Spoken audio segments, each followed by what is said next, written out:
Praise the lord. మనకు నచ్చింది నచ్చలేదు అనే అభిప్రాయాన్ని వ్యక్తపరుస్తూ ఎదుటి వాళ్ళను ప్రేమించాలనుకుంటాం.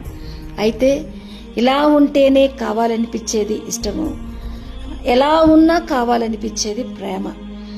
మన ఇష్టాల్లో నచ్చింది నచ్చలేదన్న అభిప్రాయాన్ని, ఎదుటి వాళ్ళ విలువల్ని విమర్శిస్తూ అభిప్రాయపడుతూ ఉంటాం. కానీ ఈరోజు ప్రేమ లోపాలను ఎరగదు అన్న ఒక విషయంలో మనల్ని ఆ ప్రేమ మన గతాన్ని స్వీకరిస్తుంది, ప్రస్తుతం ఎట్లా ఉన్నా మనల్ని సమర్థిస్తుంది, భవిష్యత్తును ప్రయోజనకరంగా ఉండడానికి ఈ లోపాలకు పైగా ప్రేమ మనల్ని గారాభంగా చూడగలుగుతుంది. కనుకే దేవుడు ఎఫెసీ 2:4 కరుణా సంపన్నుడై ఉండి అపరాధములతో చనిపోయి ఉన్నప్పుడు సహితము మన ఎడల చూపిన మహాప్రేమ క్రీస్తుతో కూడా బ్రతికించిందంట. ఆ మహాప్రేమ అపరాధముల సహితం మన లోపాలలో కూడా ప్రేమించి ఈరోజు ఆయన కుమారుని నీతిలో మనకు కూడా స్థానం కల్పించిందంటే ఆయన మనల్ని ప్రేమించడం బట్టే మనం అత్యధిక విజయాన్ని పొందుకొని ఎన్ని దోషాలను ఎదుర్కొని బాగుంటాము అని దేవుడు చెప్పాడు.